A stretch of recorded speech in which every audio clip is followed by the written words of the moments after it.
Why Greenland is at the center of U.S. geopolitical interest. Greenland, the world's largest island, covered in ice and home to a small population, has unexpectedly found itself in the spotlight of international politics. The catalyst? A bold and controversial statement from U.S. President Donald Trump during his second term. Trump declared that the U.S. needs Greenland for international security reasons and hinted at the possibility of acquiring the island. The response, however, was swift and clear. Greenland's Prime Minister firmly stated, "We do not want to be Americans." This exchange has sparked widespread debate about the reasons behind Trump's remarks and Greenland's strategic significance. Why does this icy, remote landmass matter so much on the global stage? And what does this controversy reveal about the growing importance of the Arctic in geopolitics?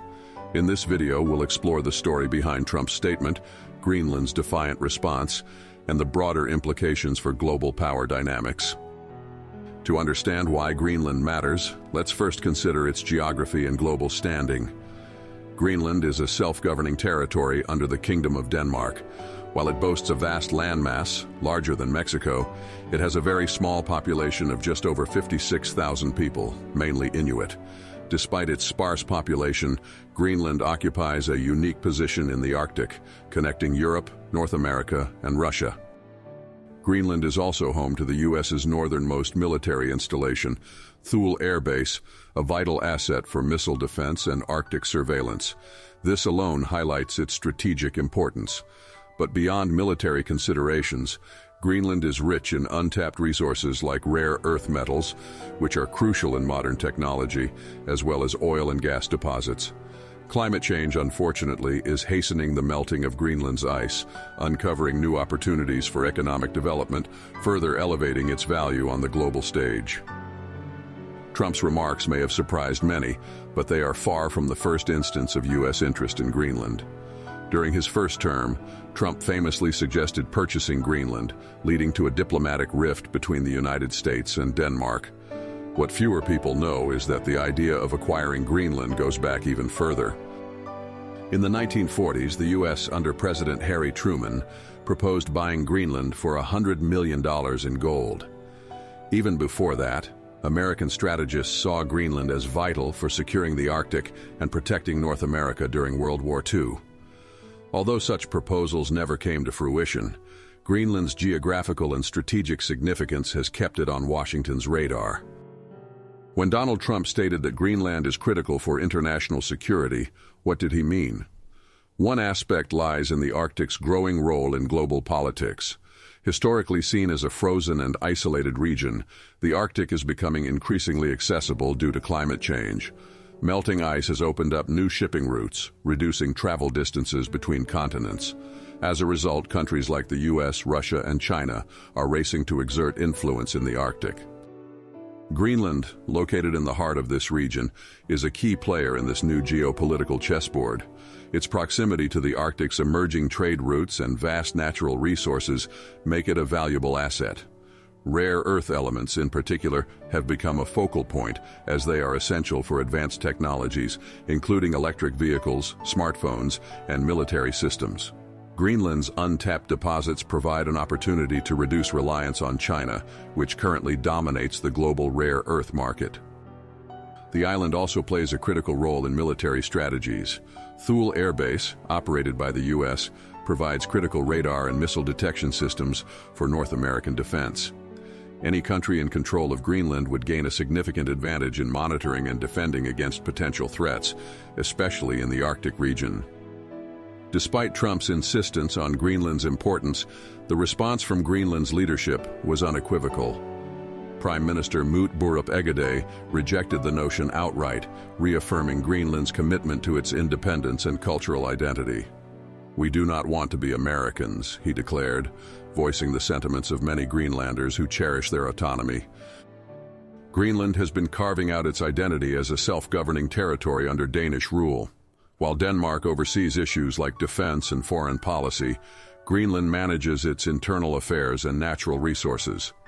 Many Greenlanders aspire for full independence, though financial reliance on Denmark complicates this goal.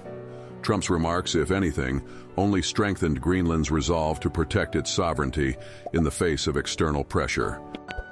Denmark, too, responded critically to the idea of selling Greenland, reiterating that the island is not for sale.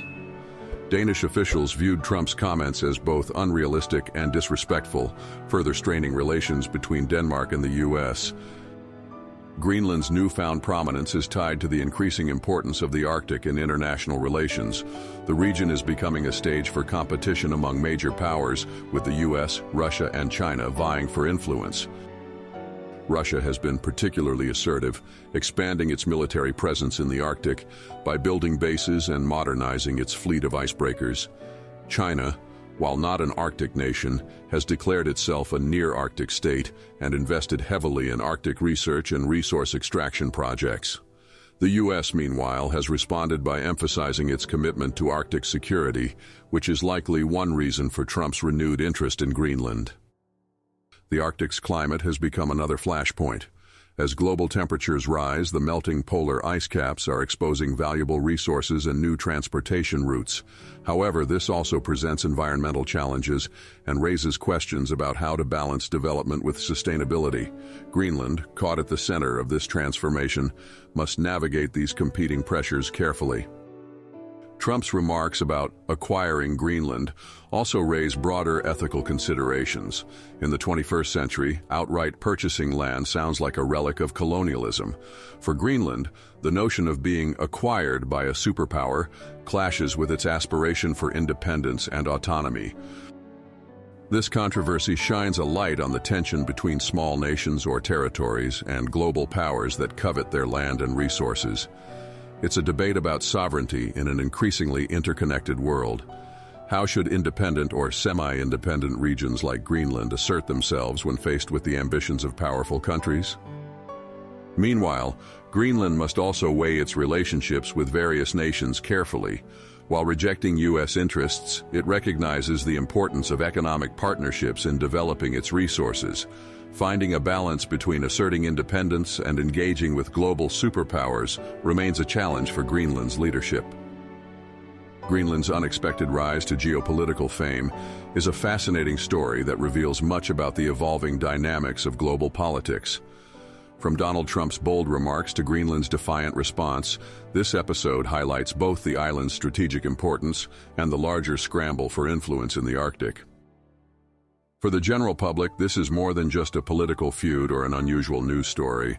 It's a window into how geography, climate change, and resource competition intersect to shape international relations.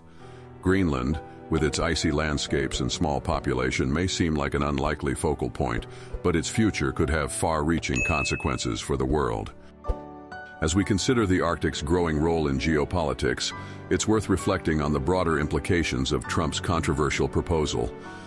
Greenland's story is about much more than land. It's about identity, power, and the shifting balance of influence in a rapidly changing world.